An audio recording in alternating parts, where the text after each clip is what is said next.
Assalamualaikum warahmatullahi wabarakatuh. Al-Fatihah ilaha untuk Nabi Muhammad sallallahu alaihi wasallam. Fatihah. A'udzu billahi minasyaitonir rajim. Bismillahirrahmanirrahim. Alhamdulillahi rabbil alamin. Arrahmanir rahim. Maliki yaumiddin. Iyyaka na'budu wa iyyaka nasta'in. Ihdinas siratal mustaqim. Siratal ladzina an'amta 'alaihim ghairil maghdubi 'alaihim waladdallin. Ighfir lana wa liwalidayna.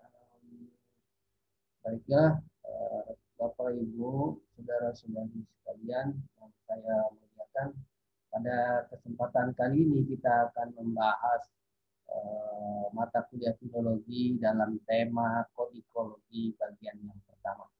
Karena ini agak panjang, maka saya bagi menjadi dua.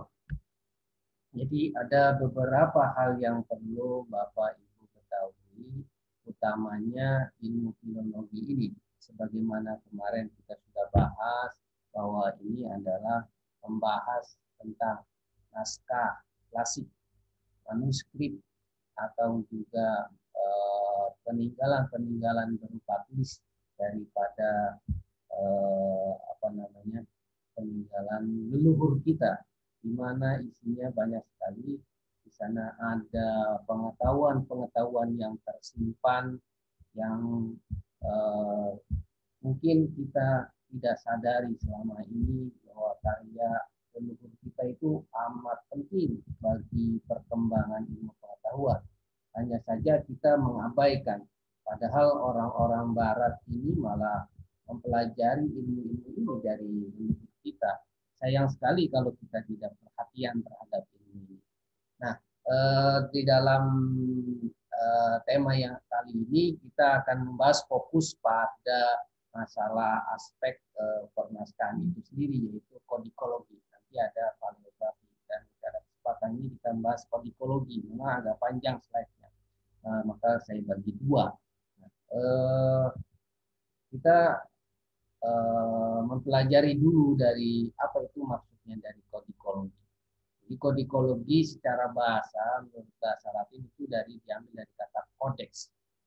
Jadi jamak kodis, yang dalam bahasa Indonesia ini artinya naskah. Nah, sedangkan dalam bahasa Latin ini bermakna teras batang pohon. Ibarat pohon ini ya, ini ada batangnya.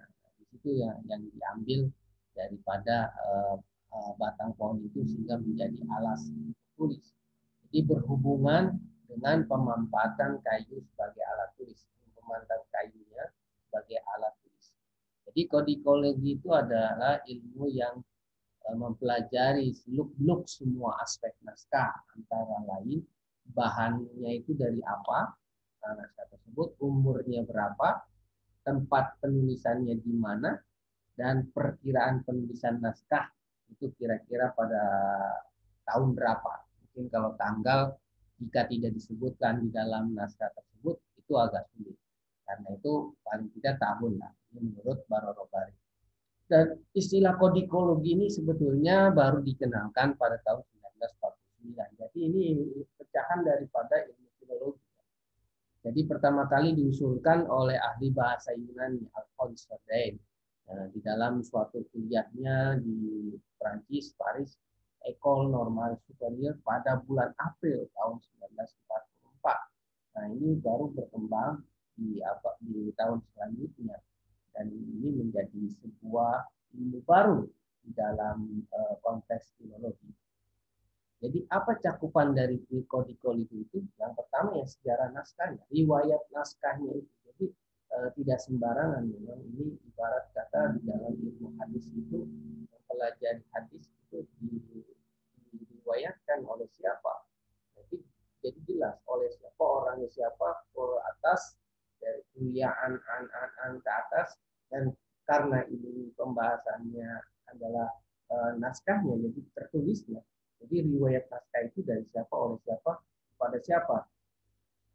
Nah, kemudian koleksi naskah. Nah, ini juga banyak dikumpulkan oleh beberapa kolektor naskah, karena harga naskah itu sangat pesat, jadi menjadi komoditas selain rempah-rempah itu ya. Sampai saat ini juga begitu.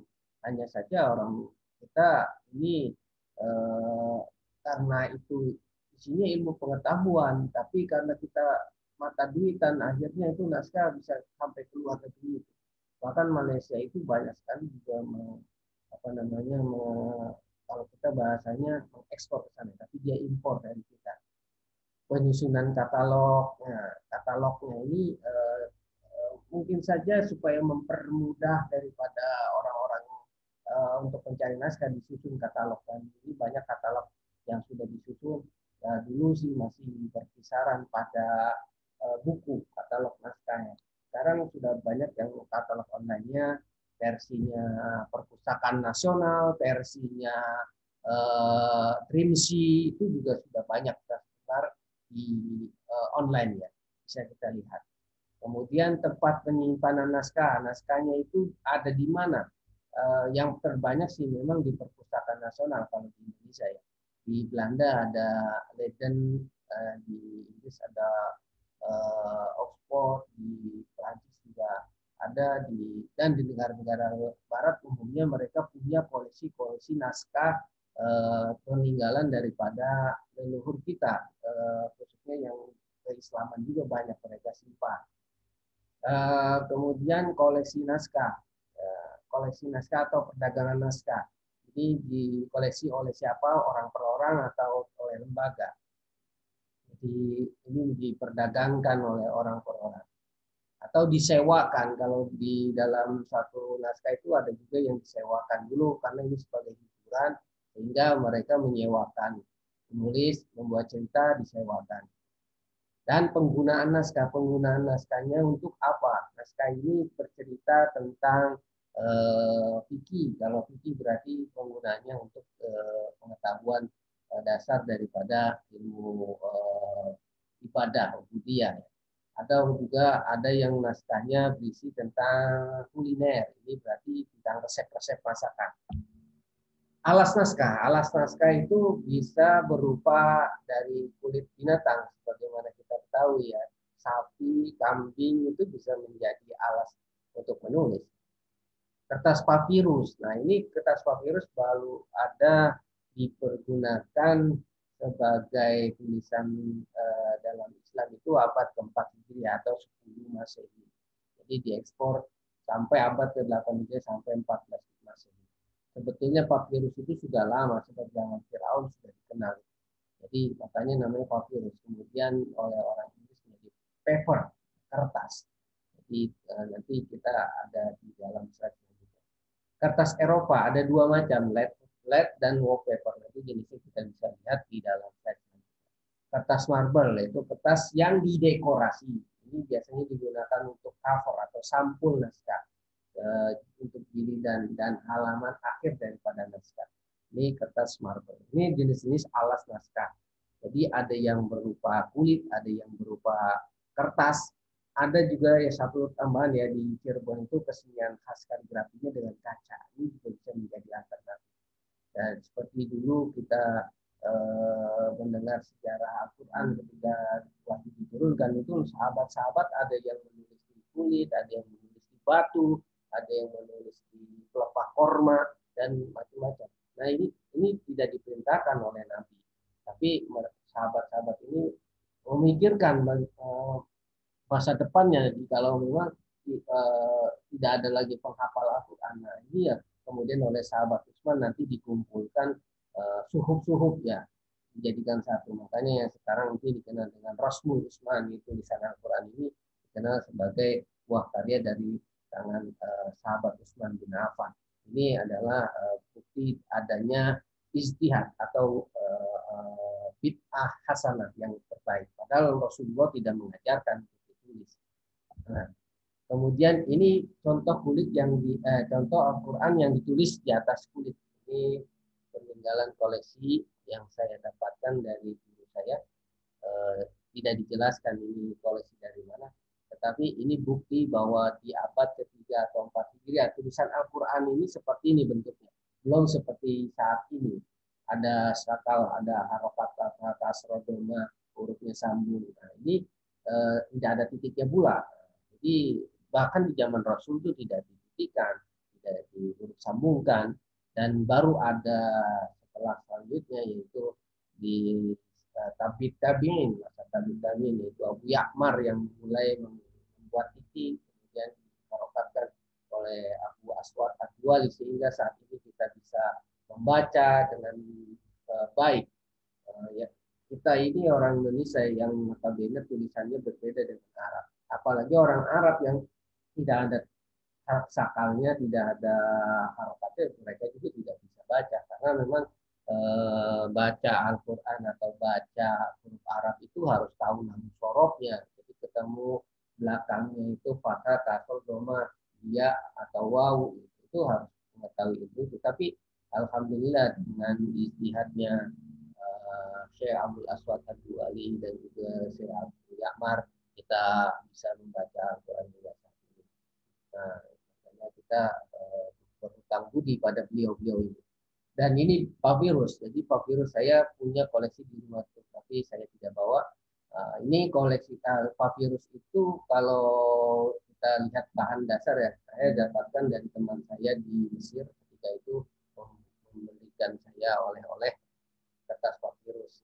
Jadi kertas itu seperti serat daun jagung, bukan daun jagung, maksudnya kulit jagung. Ketika kita belah-belah itu, ya warnanya pun mirip kalau sudah kering ya.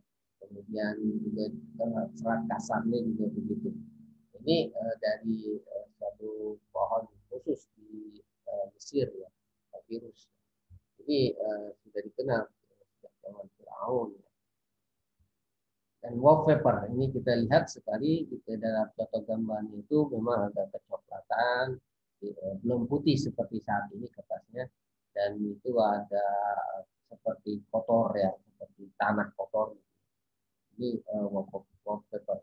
Kertas marble. Nah ini kertas marble kalau Bapak Ibu sahabat-sahabat saudara-saudara sekalian tahu kitab-kitab seperti kitab Sahih Bukhari yang berjilid-jilid itu, ini kan jilidannya itu ya khususnya kayak di Timur Tengah ini pakai kertas marble seperti ini. Nah di Indonesia sendiri itu ada juga naskah tradisional. Jadi bukan impor, ketika itu memang sudah digunakan di Indonesia, di Nusantara ada ya, Asia Tenggara saat itu. Ada di Indonesia itu bahan kertas yang dinamakan geluang. Jadi geluang ini bahan bakunya dari kulit kayu. Hampir semua kertas itu dari kayu. Ada daun lontar, daun nipah, kulit bambu, kulit kayu, bambu atau rotan itu bisa menjadi media untuk alat penulisan. Nah, geluang ini biasanya sering juga disebut kertas telur di Jawa ya, dan gedok kalau di Yogyakarta namanya. Ada 3 pusat geluang di Jawa yaitu di Ponorogo, Tegal Sali, ada di Purworejo, dan Garut di Desa Nunukan Tigis. Nah, daun lontar ini biasa digunakan oleh orang Bali, Kerinci, dan Jawa. Ada juga di sebagian di beberapa wilayah yang lainnya. Sedangkan daun nipah ini dipakai untuk menulis naskah Sunda. Nah, ada lagi pustaha. Pustaha ini Batak dari Sumatera Utara ya. Ini bahan dasarnya dari pohon ali. Dan juga ada bambu yang digunakan di daerah Kerinci. Nah, geluang di Pulau Jawa dikenal dengan kertas daluang atau geluang. Kertas ini dari serat kayu seperti pohon waru, pohon sukun, dan lainnya. Jadi cara membuatnya kulit kayunya dikupas, nanti ada gambarnya di setelahnya, lalu dipukul-pukul sehingga terbentuk seperti lembaran yang tipis-tipis. Kemudian itu baru dikeringkan dan baru bisa ditulis. Nah, naskah kertas deluang tertua yang ditemukan itu diperkirakan sekitar abad ke-16. Kalau ke-16 berarti 1500. Nah, naskah tersebut ini disimpan di perpustakaan Belanda di Leiden. Sayang sekali. Nah, ini peluang di Museum Seno Budoyo ini bercerita tentang serat Yusuf ditulis dengan bahasa Pegon Madura, dengan bahasa Madura. Dan pohon dari beluang ini tadi disebut kan bisa dari pohon waru seperti dalam gambar di sebelah kiri, dan di tengah ada pohon sukun, dan ada juga pohon mulberry bisa digunakan, itu batangnya itu dikulitin, direndam ya. Nah, ini cara pembuatan deluang. Nah, seperti Bapak yang pertama di atas itu sebelah kiri, ya, itu batangnya dikuliti dulu, dilepas kulitnya maksudnya ya. Kemudian direndam di dalam air.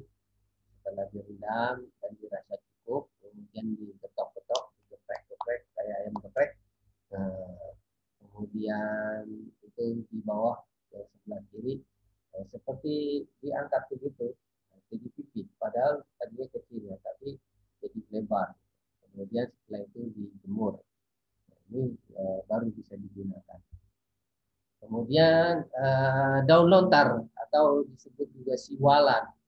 Sekarang ini banyak orang yang bawa gerobak itu jualan lontar, ya. Bisa diminum airnya atau bagian dari kulitnya. Atau dalam bahasa Latinnya Borrasus labellifera. Ini jenis palma atau jenis palem, pohon palem di kawasan Asia Selatan dan Asia Tenggara. Jadi tumbuh pohon ini dalam bahasa Indonesia disebut lontar, ya. Tapi di negara lainnya bisa juga disebut Asian Palmyra palm. Ada toddy palm, sugar palm, lantern palm, wine palm, Cambodian palm. Nah, ini dalam versi beberapa negara lain. Nah, daun lontar ini seperti pohon kelapa ya, daunnya daun kelapa seperti itu, cuma dia pendek. Ada di dalam gambar kita bisa lihat itu ada lontar jenis Madagaskar, ada juga buah buah lontar. Jadi yang diambil bukan buahnya tapi daunnya, daun yang serap itu seperti daun kelapa, ya, itu kan bisa dimanfaatkan untuk ketupat. Nah, ini kalau ini dia digunakan untuk alat tulis yang sudah lama ya. Atau daun nipah, ini mirip-mirip juga dengan lontar karena masih dalam sekeluarga palm. Jadi biasa digunakan di daerah kita. Dalam bahasa Inggrisnya atau Latinnya juga dikenal Nipah prusia. Dalam bahasa Inggris dikenal dengan Nipah palm atau mangrove palm. Mangrove, kenapa mangrove? Karena ini biasanya tinggal ditemui di daerah rawa atau air ayau dekat-dekat pantai atau dari sungai. Nah, ini di daerah sepanjang pesisir Samudra Hindia hingga Samudra Pasifik, khususnya di antara Bangladesh hingga Pulau Pasifik. Dan di Indonesia hampir semua juga ada pohon ini, dan ini memang pohonnya liar, namun sekarang juga banyak dibudidayakan. Nah, seperti dari dalam gambar kita lihat ini daun nipah, pohon nipah di sepanjang aliran Sungai Batanghari.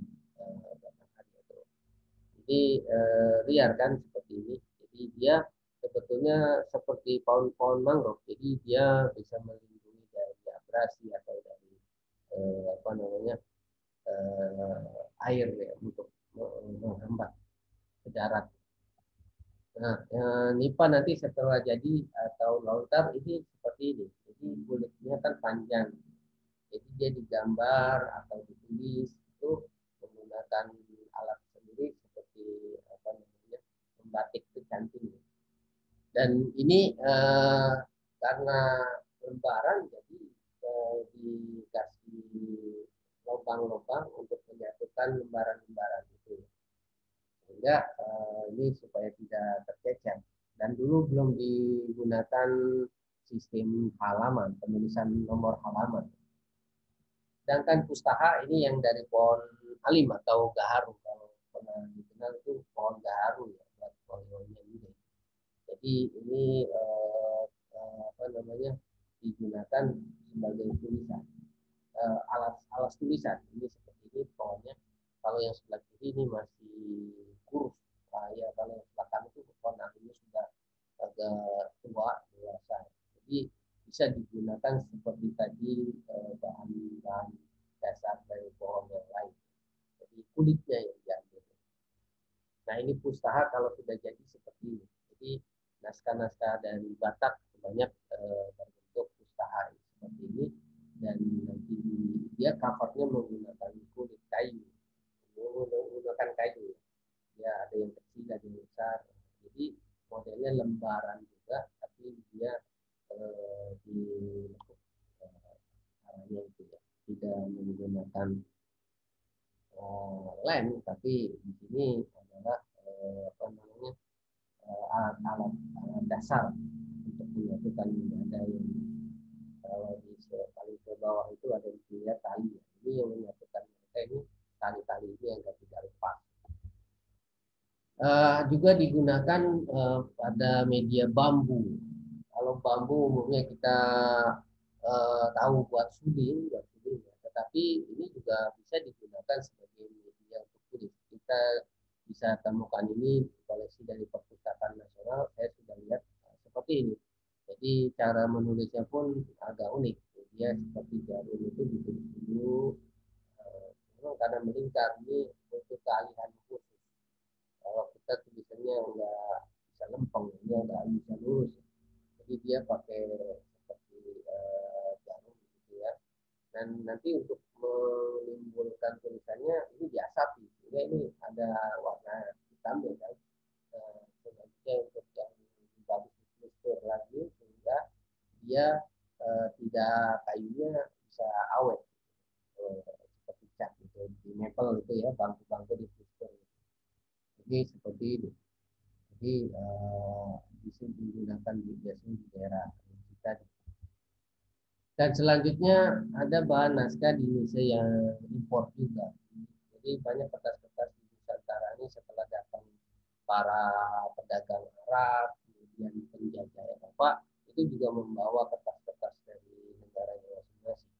Di sini dalam hal ini fokusnya adalah kertas Eropa, Belanda, Inggris, Italia. Nah, ada ciri kertas Eropa, yaitu di dalamnya ada cat air atau watermark atau dan cat tandingan, dan kemudian mempunyai garis tebal. Line itu berkisar 8 hingga 12 garis dengan posisi horizontal. Kemudian ada garis tipis straight lines jarak 2,5 cm dengan posisi vertikal. Jadi ada posisi ke atas, ada posisi samping, itu ada kayak kertas garis-garisnya itu tidak tampak. Nah, cap air ini biasanya berbentuk gambar seperti kepala singa. Cap air ini atau watermark ini menandai pabrikan. Kertas itu dibuat oleh pabrik mana. Cap tandingan umumnya berupa huruf, singkatan nama orang dan nama pabrik. Cap tandingan ini biasanya tulisan, bukan gambar. Nanti kita bisa lihat. Nah, ini watermark. Watermark itu kalau kita lihat uang gitu ya, di Kerawang itu di dalamnya ada gambar. Nah, itu watermark namanya.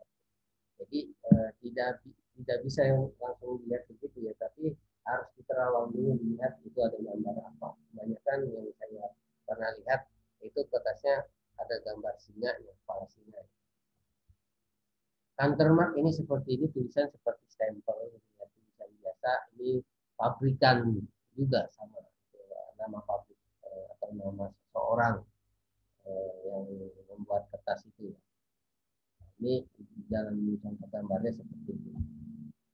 Light paper Eropa dan Arab ini ada kertas LED. Kalau kita terawang itu, nah ini seperti dalam gambar. Itu yang sebelah kanan itu belum nampak ya, hanya kertas itu di dalam bulatan itu ada garis-garis. Nah, setelah diterawang lagi ternyata ada gambar seperti ini, bintang atau watermarknya ini seperti orang ini, logo daripada perusahaan kertas tersebut. Kemudian cap kertas yang timbul. Nah, dulu pernah kita menggunakan stempel timbul gitu ya, emboss lah bahasa percetakannya. Jadi dulu juga sudah dikenal kertas timbul. Ini demikianlah kodikologi bagian pertama. Mudah-mudahan bisa dipahami. Kalau belum dipahami nanti bisa dilihat lagi PowerPoint ini, karena saya juga sisipkan dengan suara, nanti bisa di-download. Terima kasih. Assalamualaikum warahmatullahi wabarakatuh.